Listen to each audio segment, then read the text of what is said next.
a lot of questions to retail investors whether this is the right time to invest in equity mutual funds. Should investors continue with the monthly SIPs, or should they stop their monthly payments until there is a trend reversal on the Lal Street? To answer all those questions, joining us on the show is Feroze Azeez, Deputy CEO, Anand Rathi. Feroze, always a pleasure speaking to you. Thank you very much for taking time out. I think I'm going to begin with the most basic question first, and that is, what should investors do right now? They're jittery. Markets are not giving them similar returns vis-a-vis last year this time around. What should they do? Should they stay invested in equity mutual funds, or should they wait for some green shoots? Good morning, Shweta. Like you rightly said, this is one of the most popular but yet a basic question. If I were to be asked this question which you have, I would tell the investor that reflect upon what you had thought when things were good. When you invested, of course, you thought long term, point one. Now, where's the long term? The long term is nothing but going through the process of the short term painful process to reach the long term. The second is when you investing in a systematic investment plan, for example, you're investing at different points in time. And we've always heard that volatility is a friend of a systematic investment plan over the long run. And in fact, if you look at history from 1993, when mutual fund industry was privatized, and if one were to actually do a 10-year SIP, if the first 5 years have been bad, the subsequent 5 have made up and more for the first 5 years. So much so that if the first 3 years are very good, you don't have to be too excited, because the 10-year return is going to be 12-13%. If the first 3 years have been bad, the total 10-year return has been 20-21%, even in a flexi cap fund. So point one I'm trying to make is stay invested. Remind yourself of what you were thinking when you started your investment. Second, like Navneet Monath, I was hearing him somewhere, and he says that bad news and good prices don't come at the same time. Okay. So continue investing and invest more if you have the money at the sidelines. All right. And now that, viewers know that they should continue investing, I think one of the questions that weigh in on everybody's mind is it time to rejig their portfolio? And if yes, what should they invest in more? Because one of the favorites of people that has emerged by the way of an asset class is gold. Looking at gold ETFs, which have been on the rise, as you can see on our screens, from December of 24 to December of 25, from about 640 crore rupees to about 3,751 crore rupees. Is gold the way forward? How should people rejig their portfolios?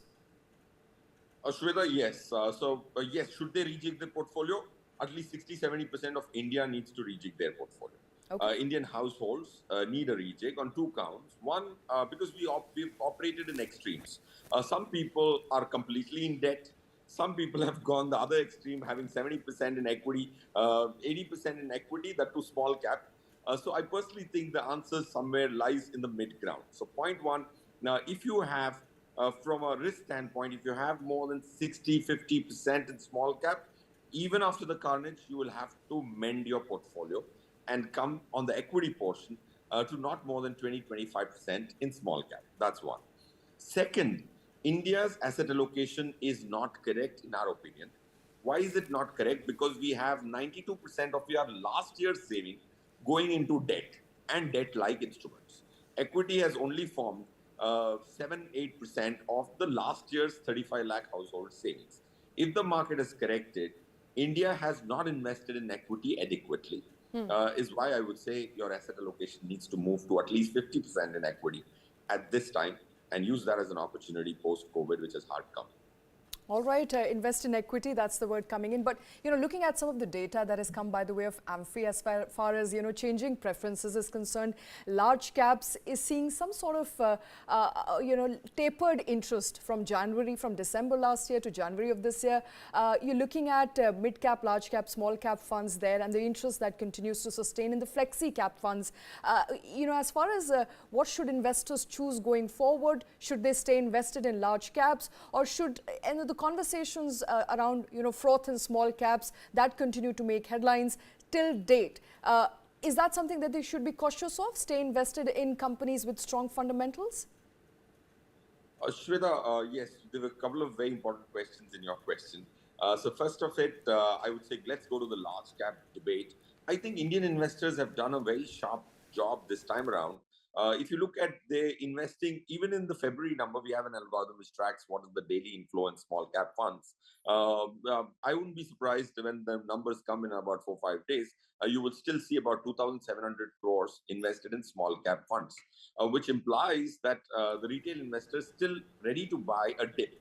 Otherwise, retail investors, unfortunately, always used to buy the frenzy and sell the dip. That's changed, point one. Point two, I think large cap should be 60% of your portfolio. Why should it be 60% of your portfolio? Because 27% of Nifty is banks, and banks are trading at their all-time low valuations, if PE is any measure. So I would say large cap definitely 60% of one's portfolio. And that's what our model portfolio currently reflects. All right. And I know you don't give stock specific guidance, but I think, traditional investing wisdom will tell you invest in stocks. If you can buy on dips, why not? Especially with companies that have very strong fundamentals. And we've seen some of these companies, lose substantial part of their valuation, stock valuation. Primarily conversations around Tata Motors, Reliance. Should you buy some of these stocks? And if yes, what would your picks be? See, I would just try and throw a color on the strategy. If you look at the NSE 500 stocks from 1st of January, there are some stocks which are in the positive, some substantive portions of them are in the negative.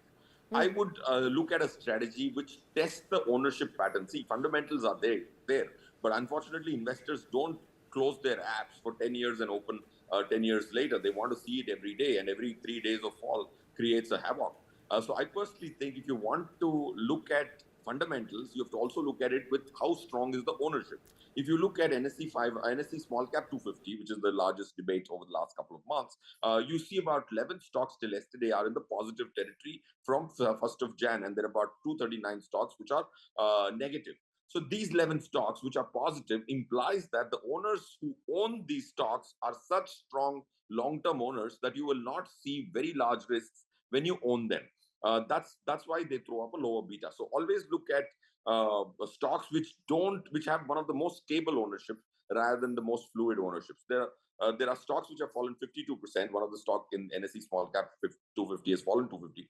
The bottom 30, 40 stocks don't get lured that they are cheap now. It will take its own sweet time for the confidence of the shareholder to be built to be held for the long term. So as a strategy, don't just be lured at the price. Also look at what kind of solid ownership some businesses have, that even if there's a crash in the market, the seatbelt actually works and the airbag opens. That's what I think is the biggest barometer of value at risk when you're creating a direct equity portfolio, if not a mutual fund portfolio.